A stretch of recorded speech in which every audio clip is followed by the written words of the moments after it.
Buenas noches. Gracias a quienes están aquí conectados.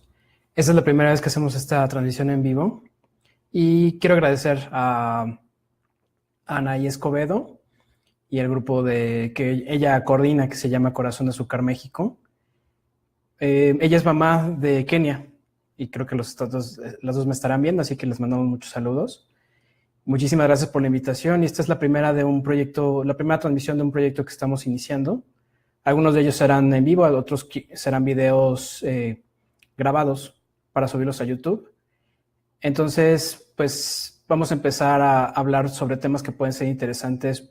En el caso de hoy puede ser interesante tanto para pacientes con diabetes tipo 1, diabetes tipo 2, pero también es un tema que puede ser interesante para todos. El tema de los edulcorantes y todos los sustitutos del azúcar, incluso de la misma azúcar, digamos, dudas que surgen todos los días. Yo he notado muchas dudas y muchas inquietudes, tanto en redes sociales, en mis pacientes, en los papás de mis pacientes, temas que pueden ser interesantes, digamos, dudas que son muy comunes, y la idea es empezar a resolver un poquito de estas dudas. Entonces, bueno, más adelante iré desglosando un poco los temas, pero finalmente ese es el objetivo, saber más sobre el azúcar, sobre los edulcorantes, sobre por qué es importante hablar de ellos y tenerlos presentes. Y iremos hablando de esos temas. Más adelante este es un poco un experimento. Entonces más adelante lo iremos convirtiendo en webinars. Espero tener herramientas para que esto pueda funcionar un poco mejor no solamente como una cámara, sino también para presentar diapositivas e información un poco más completa. Bueno,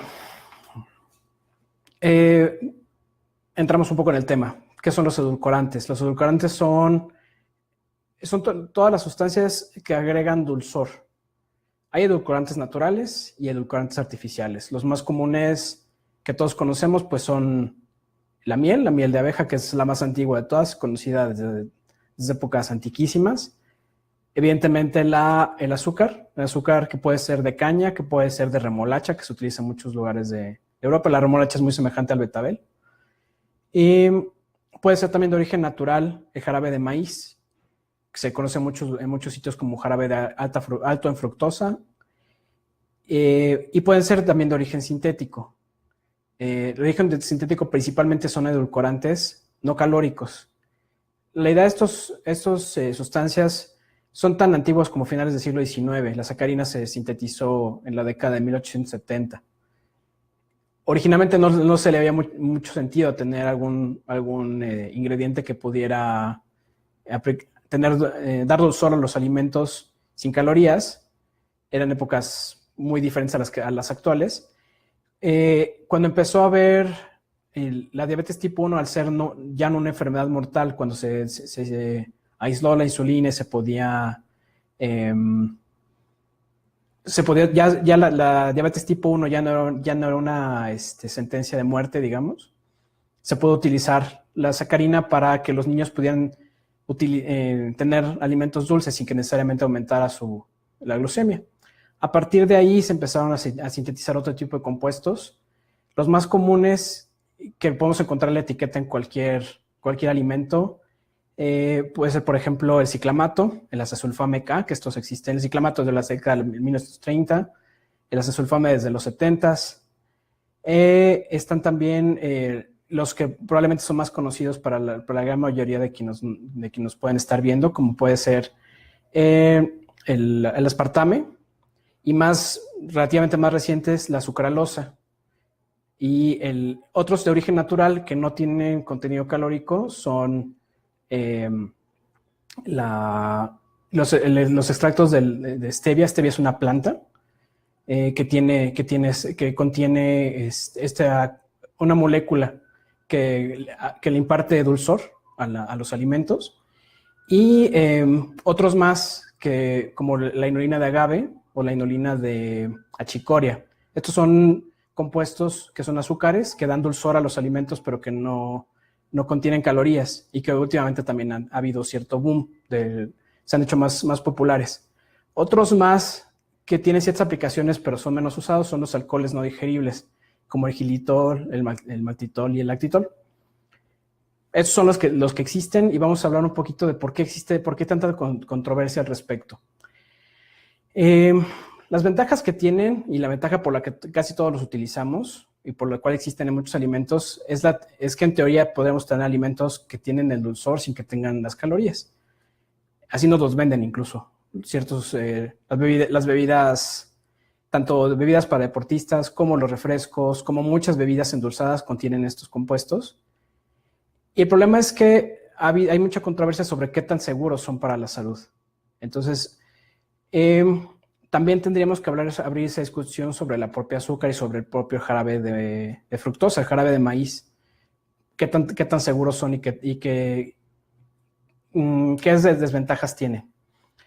Uno de los problemas que tenemos con la evidencia, con lo que se ha investigado acerca de todos estos compuestos que se utilizan para endulzar, es algo que se llama conflicto de intereses.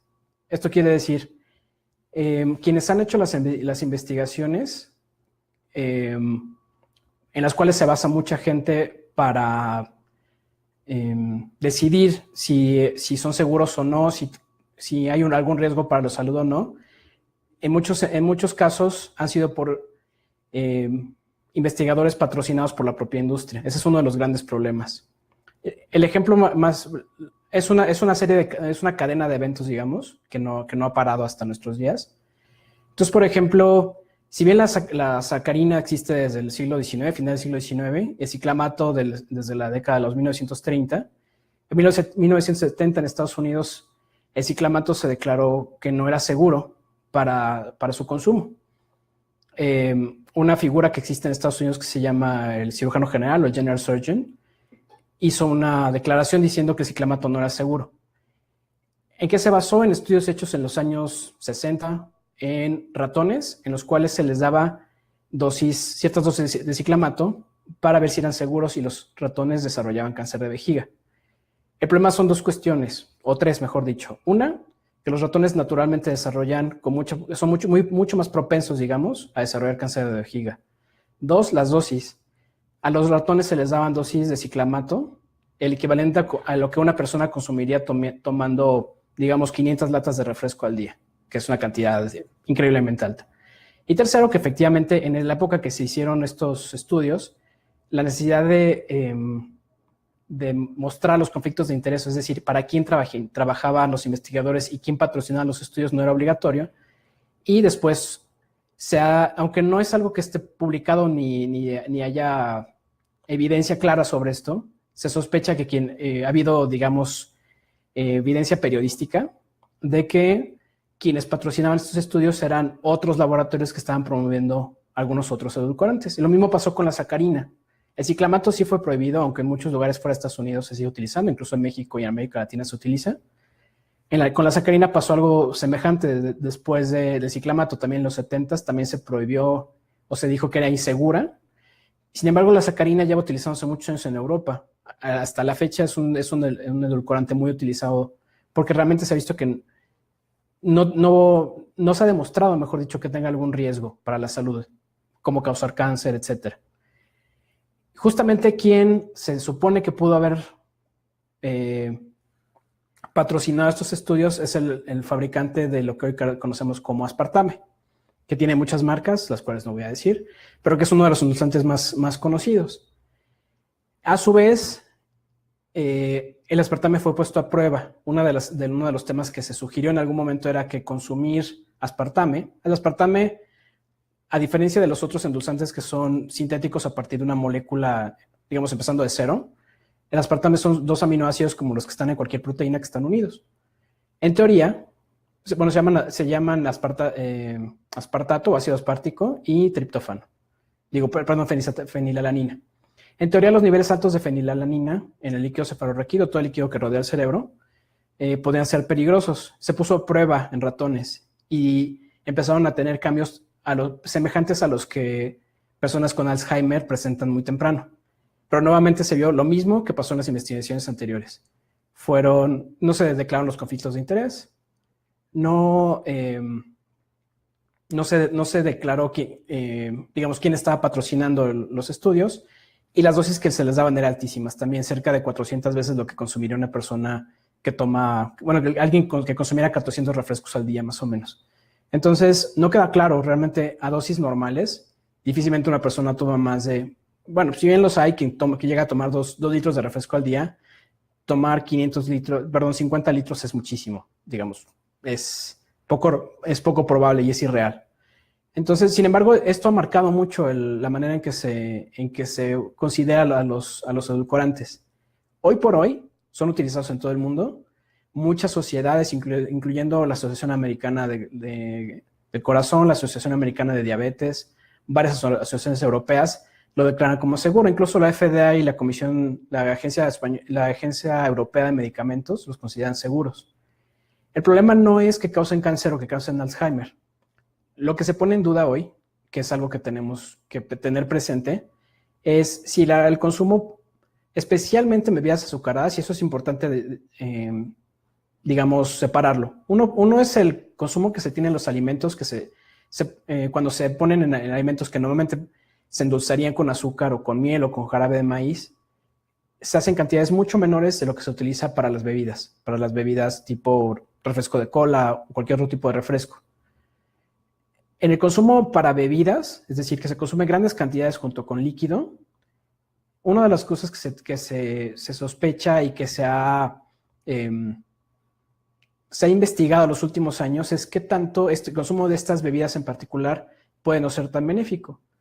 Varios estudios, uno publicado este año, que termina 2017, y otros más de los años anteriores, lo que suponen es que hay por 3 vías diferentes. Una puede ser modificando la manera en que el cuerpo interpreta las señales de hambre, otra más es modificando la manera en que el cuerpo utiliza la energía, y otra más modificando la flora intestinal o microbiota.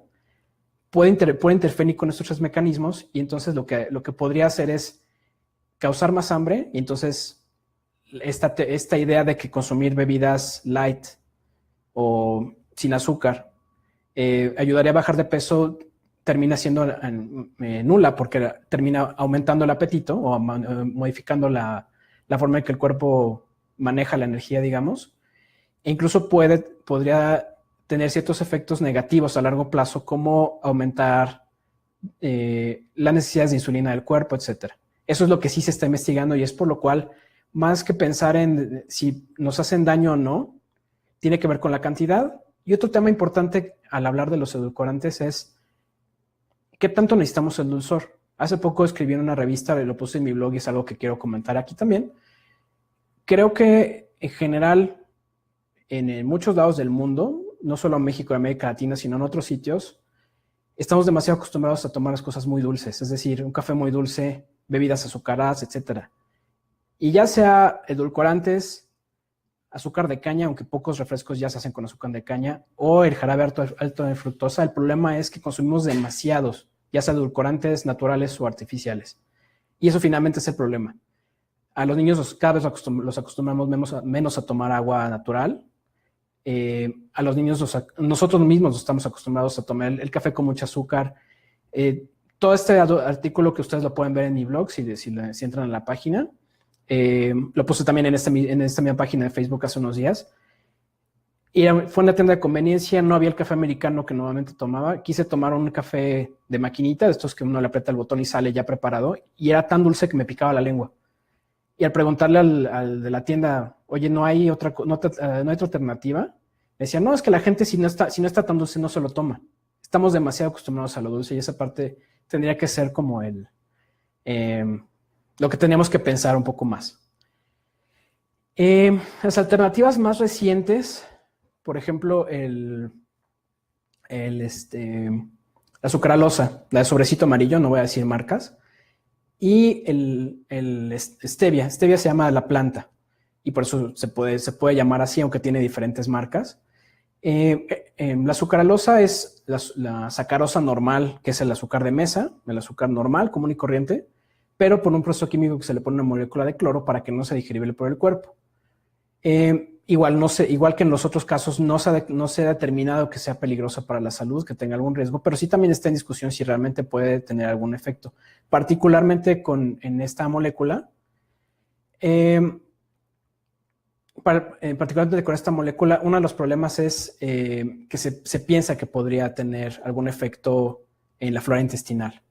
Sobre las alternativas naturales como son el stevia, los alcoholes naturales o como la inulina de agave, que se llaman fructooligosacáridos, al ser naturales en teoría no tener estos efectos, aunque realmente su aparición en el mercado y en el uso cotidiano es relativamente reciente. Y todavía no tenemos mucha información al respecto. Bueno, esto es quise abordar primero los temas como un poquito más controversiales sobre qué es lo que hay y no. Y ahora lo que quisiera hablar es un poquito sobre el uso cotidiano. El uso cotidiano es especialmente importante y mucho de este tema llamado al que me invitaron, mejor dicho, a darlo por parte del grupo de Corazón de Azúcar, es cómo se usa cotidianamente. Uno de los problemas, de los edulcorantes más utilizados definitivamente son el aspartame, la sucralosa y el stevia. El problema del aspartame, por lo cual tiene muchas limitaciones, uno es que tiene un poco más de regusto amargo cuando se toma, que es el que normalmente se utiliza para las bebidas, digamos, azucaradas, o que normalmente irían azucaradas. Pero no se puede cocinar con él porque se destruye en altas temperaturas. Algo que sí puede soportar bastante bien tanto la sucralosa como el stevia. Entonces eso le da ventajas muy importantes para poder utilizar, digamos, de día a día. Las cantidades que se pueden utilizar es muy controversial cuánto está bien y cuánto está mal. Pero, digamos, no se ha establecido que haya una cantidad pueda ser dañina, es decir, más allá de cierto consumo pueda ser dañina, pero sí, evidentemente es importante limitar no tanto la cantidad de edulcorantes, sino el gusto dulce. En inglés tiene una frase, una manera de escribirlo, que se llama sweet tooth, que es como diente dulce, digamos, que es este gusto por las cosas dulces, de tomar un postre, de tener antojo de un chocolate o de algo dulce. Y el problema con los niños con diabetes tipo 1 no es tanto la cantidad de edulcorante que toman, sino un poco controlar este gusto por los dulces, porque finalmente ahorita puede ser un chocolate que tiene algún tipo de edulcorante, que es seguro, pero si no controlamos un poco este gusto dulce, después pueden tener problemas para controlar o para limitar la ingesta de alimentos azucarados. Y bueno, por ahora esto es digamos, el tema que tenía preparado. Voy a empezar a leer los comentarios que me han hecho aquí para resolver preguntas y para continuar la discusión. El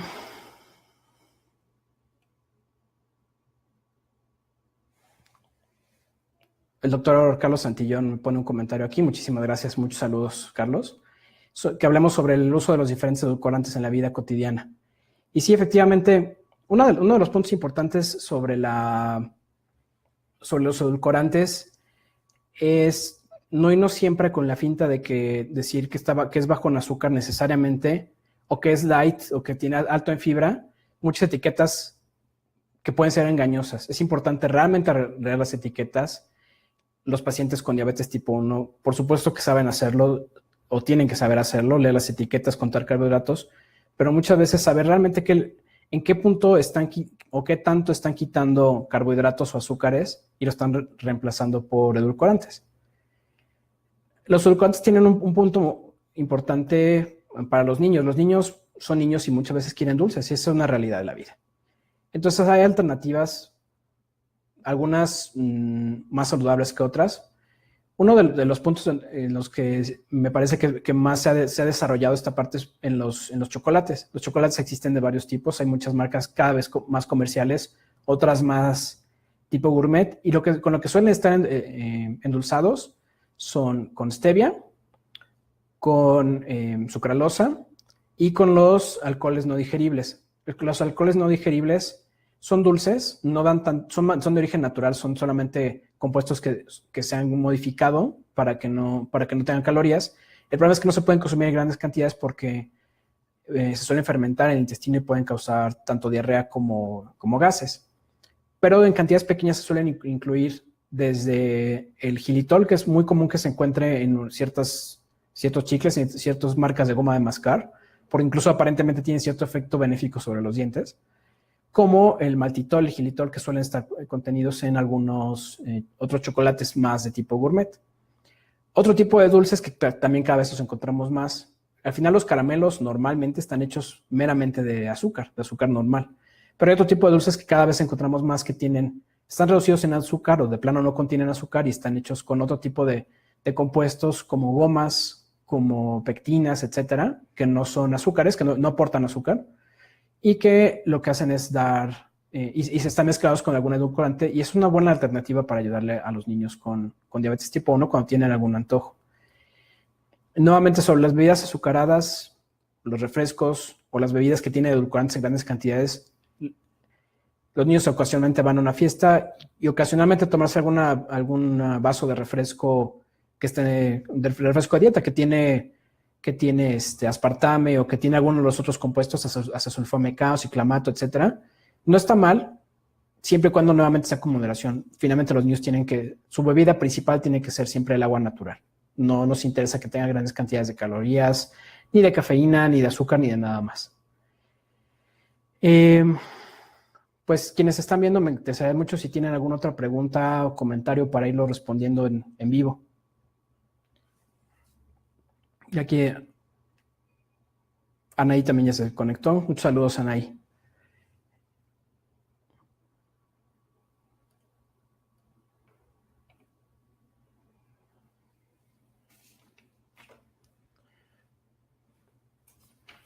Un punto más que también tenía anotado, nuevamente sobre el azúcar, este año, una revista muy renombrada, se llama JAMA Internal Medicine, publicó un artículo que hizo mucho revuelo, salió logró encabezados en muchos periódicos, incluso de circulación mundial.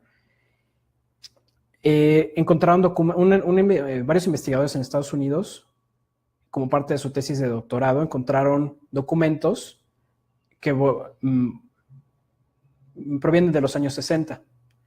En los años 60, los fabricantes los que fabricaban o importaban azúcar en Estados Unidos, pagaron a investigadores para que modificaran los resultados de estudios hechos sobre el peligro o sobre las consecuencias que podrían tener los alimentos ricos en azúcar, porque si los hacían públicos, como hoy lo sabemos, los alimentos que tienen demasiados azúcares son muy peligrosos para la salud. Si lo publicaban en ese momento, iba a ser malo para su negocio, entonces pagaron para que los ocultaran por medio de una especie de consorcio del azúcar. Esto fue tan importante, la FDA y todas las entidades de Estados Unidos han marcado la pauta a nivel mundial sobre qué está bien y qué está mal, porque durante muchos años hubo una pirámide alimentaria que ha ido cambiando hasta lo que hoy conocemos como el plato del buen comer, porque siempre hemos creído que era más importante tener alimentos bajos en grasa, aunque se llenaran de carbohidratos, y eso es un error que persiste hasta la fecha en muchas... El concepto, digamos, persiste en la cultura popular incluso. Tiene mucho que ver con la manera en que se manipuló la información en esos momentos, porque a partir de ahí fue que se le dio tanta importancia a disminuir el colesterol, a disminuir la grasa, pensando que no había problema alguno si se consumían grandes cantidades de azúcar. El azúcar en ese momento era de caña. En la época de los 60, todavía antes de la revolución, 50, 60, antes de la revolución cubana, era importada en grandes cantidades de Cuba y después de México. Pero a partir de los años 90 aproximadamente, empezó a cambiar la tendencia, de manera que los grandes superficies de Estados Unidos lo que hacen es cultivar maíz y a partir de ahí extraen maíz para consumo directo, pero el maíz que no es apto para consumo directo se purifica y se saca de jarabe, que termina siendo subsidiado por el gobierno de Estados Unidos y es muy barato. Por eso es que hoy la mayor parte de los refrescos están endulzados con jarabe de maíz. Este jarabe de maíz o jarabe alto en fructosa termina siendo muy perjudicial en grandes cantidades porque el índice glucémico es muy alto, es decir, el cuerpo rápidamente lo absorbe. Y esta fructosa es muy eficiente a nivel económico porque es mucho más dulce. Pero el cuerpo, al absorberlo y al llegar al torrente sanguíneo, digamos, lo que sucede es que causa mucha más producción de insulina y a largo plazo se ha visto, sobre todo en modelos animales, en seres humanos es muy complicado de demostrar esto, pero se ha visto que tiende a aumentar la resistencia a la insulina. Y si pensamos que eso es lo que más consumimos hoy, que se consumen cada vez cantidades mayores de refresco, estamos con un problema. Me preguntan aquí, en el caso de galletas y pan, ¿es mejor consumirlos en su presentación normal con azúcar o con Splenda? Depende de lo que uno quiera. Una pequeña cantidad de pan o de galletas normalmente va a traer carbohidratos, eso es parte normal. Tanto el pan, por ejemplo, el pan de caja normalmente es endulzado, a veces con melaza, a veces con azúcar mascabado, porque eso le aumenta su vida de anaquel. Y también hace que la consistencia sea mejor. Por eso dura tanto tiempo el pan de caja. Uno puede tener un pan de caja 2 semanas afuera en un lugar seco y dura. Eso es una de sus componentes. Que muchas veces se les pone extra azúcar. Sí, pero es más importante limitar la cantidad de carbohidratos en general que necesariamente cambiarlos por Splenda o con algún otro tipo de edulcorante.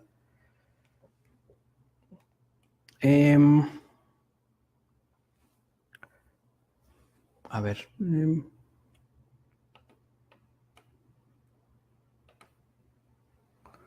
Estoy cargando, un segundo, estoy cargando los comentarios porque ya vi que ha más preguntas aquí. ¿Cómo saber cuánto azúcar o carbohidratos debe comer un niño?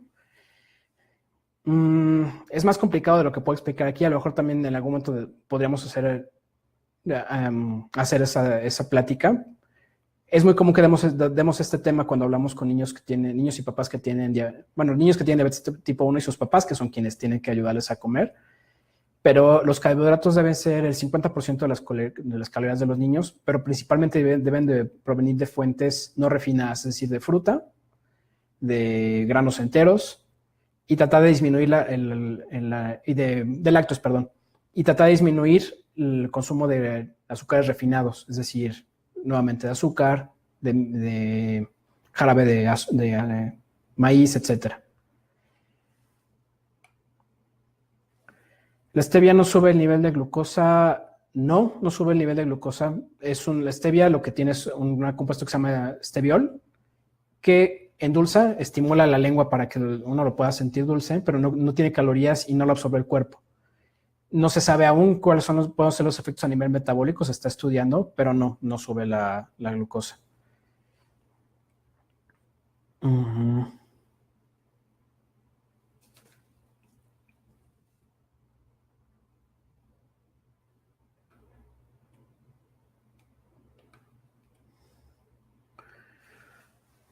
Creo que es que no alcanzo a ver las preguntas. Si alguien tiene una, adelante.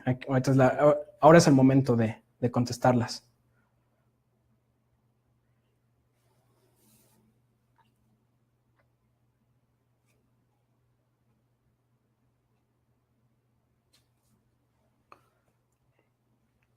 Otra.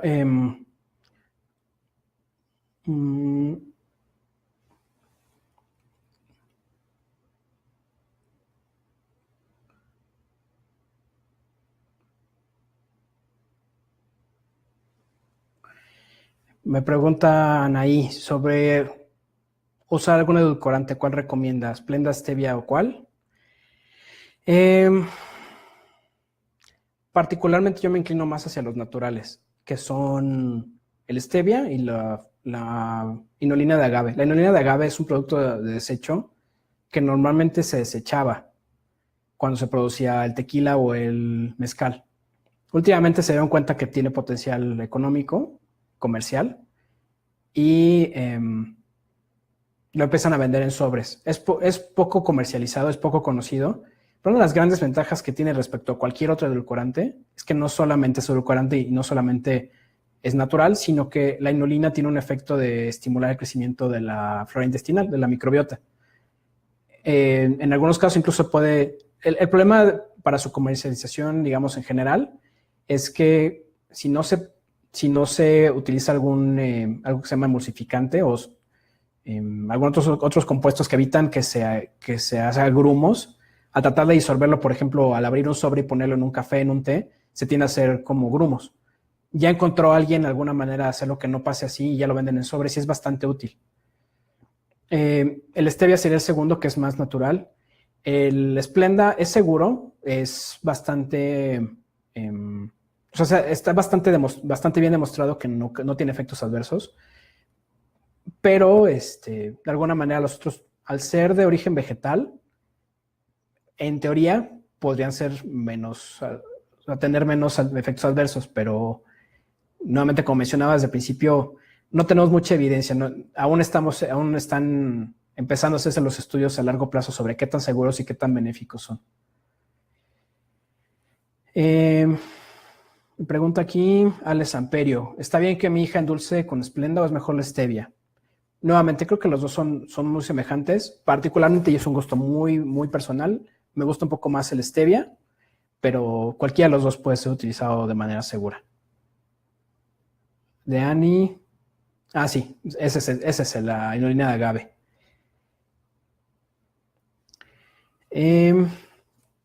Pregunta Maroli. Haré las etiquetas qué cantidad de azúcar en el contenido de un alimento es apto para un paciente con diabetes.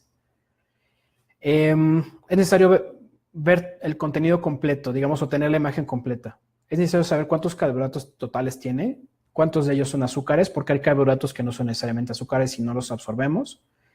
Y es importante saber que eso no viene en la etiqueta. Es importante conocer el concepto del índice glucémico. El índice glucémico quiere decir qué tan rápido se absorben los carbohidratos. Los alimentos, mientras más procesados son, mientras más refinados especialmente, sobre todo, por ejemplo, la diferencia entre una fruta, un jugo, la diferencia entre alimentos que vienen en su forma más natural y la forma más procesada, es que mientras más procesado los azúcares se absorben más rápido en el intestino, llegan más rápido al torrente sanguíneo y también causan que se eleve mayor la cantidad de insulina. Entonces, más bien, es algo un poquito más complicado que esto, pero esa es la idea que hay que tener presente cuando vemos las etiquetas de los alimentos. Me pregunta Ileana, ¿es posible que un niño nazca diabético? Sí, existe la diabetes congénita y esos son problemas de nacimiento. Entonces, tan temprano como el nacimiento o a veces incluso en los primeros meses puede notarse que los niños tienen glucemias muy altas y que pueden necesitar medicamentos de por vida. Erika pregunta, si tengo diabetes, ¿mi hijo puede nacer con diabetes? En el único caso en el que esto es cierto es justamente cuando hay diabetes congénita. En cualquier otro tipo no nacen con diabetes, pero hay cierta tendencia a heredar la diabetes tipo 2, es decir, que sabemos que las familias que papás, abuelos tienen diabetes tipo 2, puede heredarse. Hay un tipo más de diabetes, una familia que se llaman diabetes monogénicas, que incluso cuando hay varias generaciones con diabetes, es más común que esto se presente cada vez más temprano. La diabetes tipo 1 no tiene tanto esta tendencia a heredarse, es más porque su origen es más inmune. ¿Qué son los polialcoholes y cómo intervienen en la glucemia? Justamente son los que mencionaba. Los polialcoholes o alcoholes no digeribles son el xilitol, el maltitol, el lactitol principalmente y el sorbitol. Químicamente son alcoholes, no son alcoholes en el sentido del etanol, por ejemplo, el alcohol más común que contienen las bebidas alcohólicas. Son alcoholes porque sufrieron alguna modificación química, dan sabor dulce, se pueden utilizar, como mencionaba, pero el problema es que no se pueden utilizar en grandes cantidades porque causan malestar gastrointestinal. Pero es muy común que se incluyan en goma de mascar, en chocolates y en algunos otros dulces.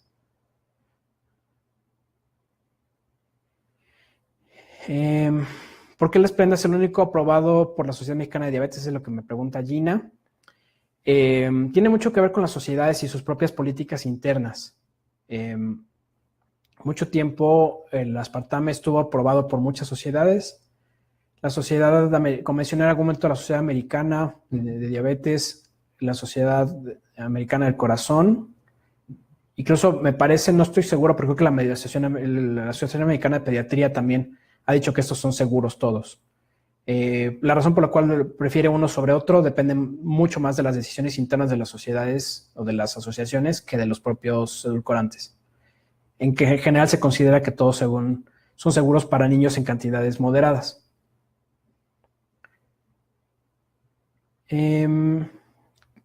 No sé qué otra pregunta tenemos. ¿Alguien más que quiera hacer alguna pregunta? En general es un tema que da para mucho. Es un tema da mucho juego. Es algo muy común desde la consulta, ¿no? Preguntas como las que me hacen ustedes. Oye, Doc, ¿recomiendas los edulcorantes? Oye, ¿cuál te gusta más? ¿O son seguros? ¿O es cierto que causan cáncer?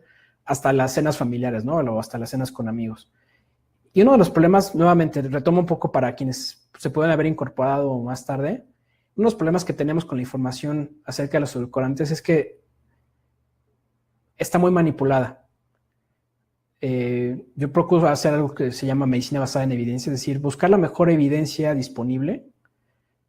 Estudios hechos principalmente en seres humanos, evidentemente. Así es como tenemos evidencia de que los medicamentos funcionan, de que hay factores de riesgo para ciertas enfermedades, etcétera, es gracias a estudios que se han hecho en muchas personas y de manera rigurosa. Los estudios que hay sobre los edulcorantes carecen de esto, de rigor, de seriedad y de falta, digamos, o sea, tienen sesgos, tienen falta de objetividad. Por eso es que es difícil, son poco creíbles, poco creíbles las atribuciones que se les hace de riesgo de generar cáncer, Alzheimer, otro tipo de enfermedades, pero también nos falta mucho para saber si realmente son seguros a largo plazo en el aspecto metabólico. También eso es cierto. Y bueno, y nuevamente insisto en el punto, me parece que la discusión más allá de... La discusión tiene que ser de dos tipos, mejor dicho.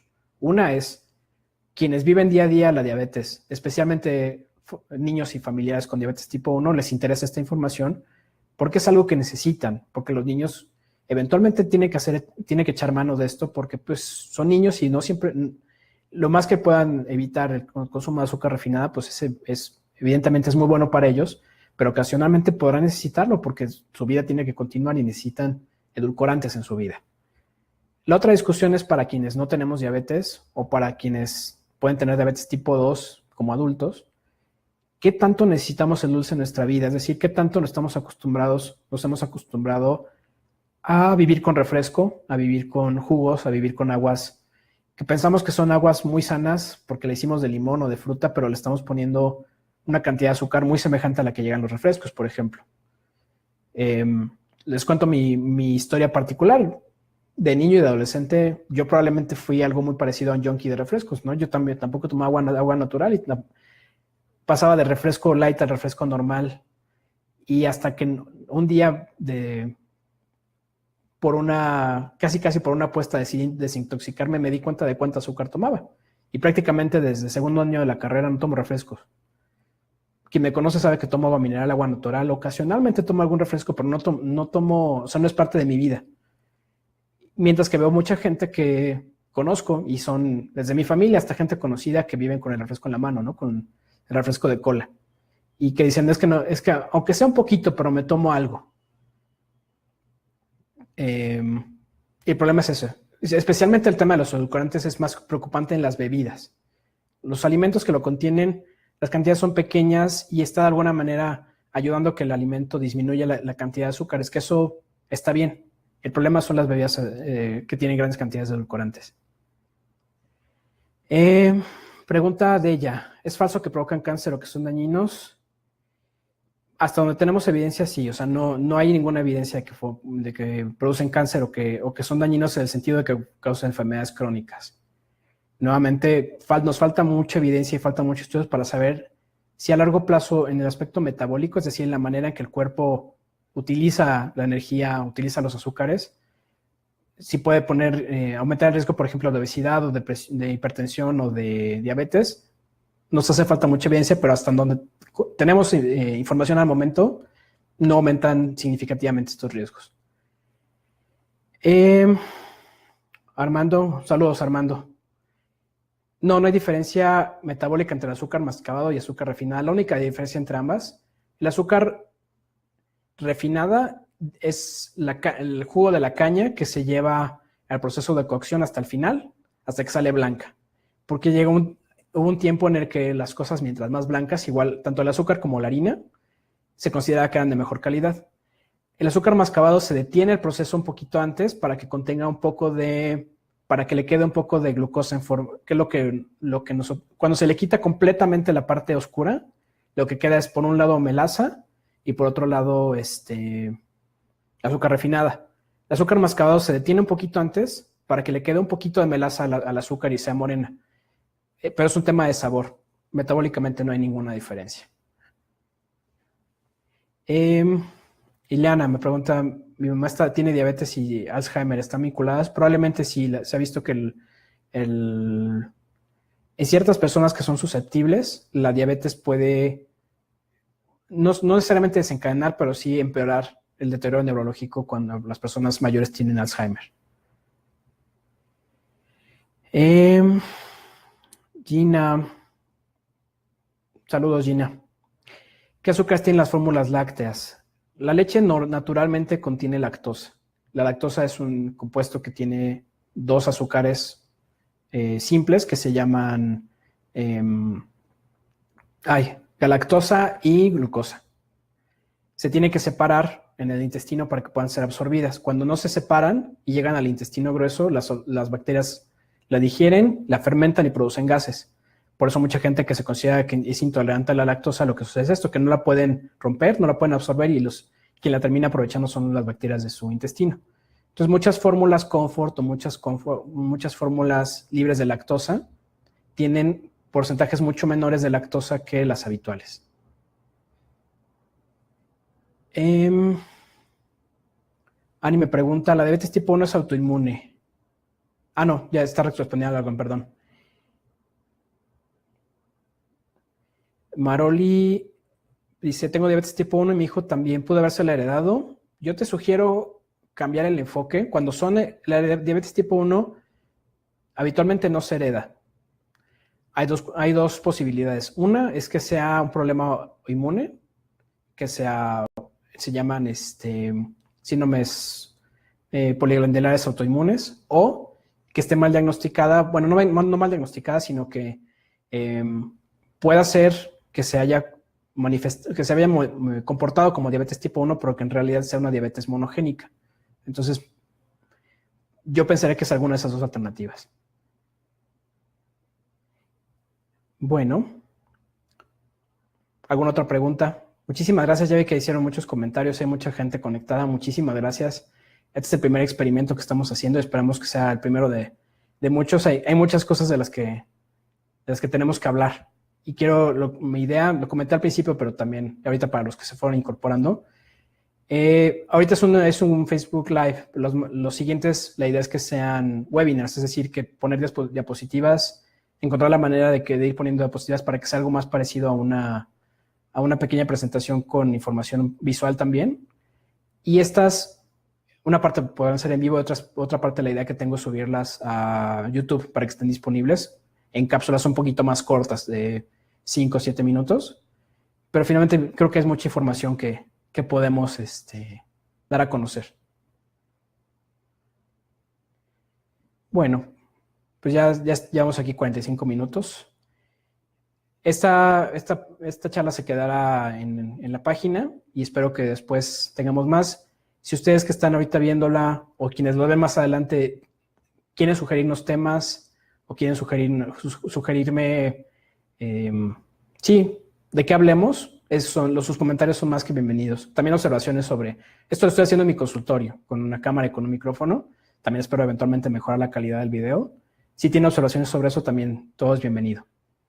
Nuevamente, muchas gracias por estar aquí, muchas gracias por sus comentarios, por sus preguntas. Gracias a Niro nuevamente por la invitación y que nos conectó con Corazón de Azúcar. Y que tengan muy buenas noches y muy feliz Navidad y que tengan un gran año. Muchas gracias. Hasta luego.